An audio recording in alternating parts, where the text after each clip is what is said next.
Hey guys, Dr. Andrew here from Robina Chiro Wellness Centre, and I'm going to be talking today about standing desks. But before I start, I'm going to give you some sitting data. We all know that a sedentary lifestyle is harmful to our spines, but also our overall health. And physical activity is linked to high mobility and mortality. In other words, if you're in better shape, you're less likely to die. So how does that relate to sitting? Well, most of the research, which is limited, says that there is a correlation, not a causation, to the negative effects of sitting, and that they are not reversed by exercise, because metabolic changes and subsequent negative effects induced by sitting aren't simply reversed by being active. Now, sitting also increases the pressure on your lower back in comparison to standing, and we've all noticed how your back hurts if you've sat for a long time. But let's talk about sitting for long periods of time, because it would be a logical solution to stand instead of sit, right? Well, all the research out there is actually quite conflicting, and just bear with me for a little bit as I give you a couple of pieces of different information that makes this topic so hard to give you a basic yes or no. Now, in 2013, Buckley and colleagues suggested, or they demonstrated, that standing reduces postprandial glycemic variability, meaning that your blood sugar levels vary less after eating a meal if you're standing. Now, this is good because greater amplitudes of glycemic variability have been linked to circulatory oxidative stress, which basically means your body breaks down tissues, causes damage or inflammation. However, Bailey et al. In 2015 had conflicting data suggesting that standing did not alter this postprandial glycemic variation, but short bouts of light intensity did. Now, it's also been demonstrated that standing expends more energy than sitting, but there's no surprises there. As a whole, overall, though, the literature regarding the benefits for standing is not clear-cut. Now, Kazarsky and et al. In 2013 suggested that the increased standing time was correlated to reduced mortality rates, but Smith and colleagues in 2017 suggested this opposite, that the occupations were primarily associated with that. And they also said that it would increase with the twofold with heart disease.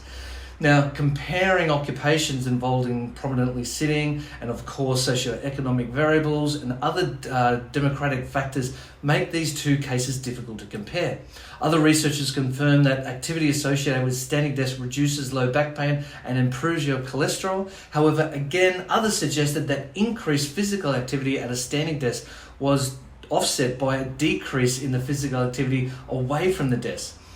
Other studies pointed towards improvement in psychological creativity and improvements, mental focus, while others concluded that standing desks were associated with a deterioration in reaction time or mental state.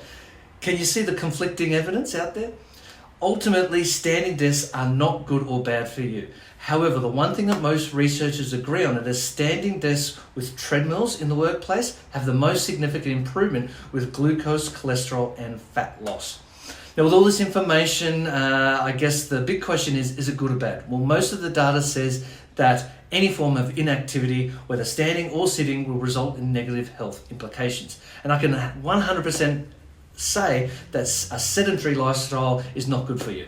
And if I speak to people in the practice, they say a standing desk may not be the best solution, but most people say they feel better with it. They're getting less back pain, they've got better posture, less time off work, and they can last longer in front of the desks.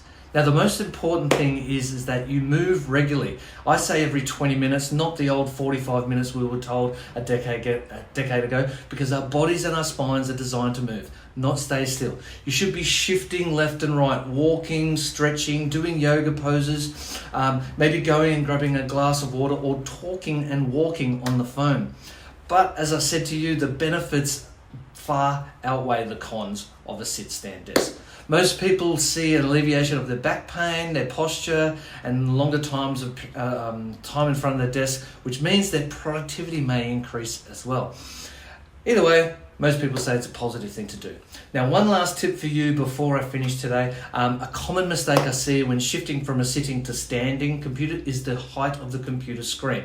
Our eyes need to be in the center of the computer screen, because one of the most common causes of neck pain is when the computer screen is lower than your eye level.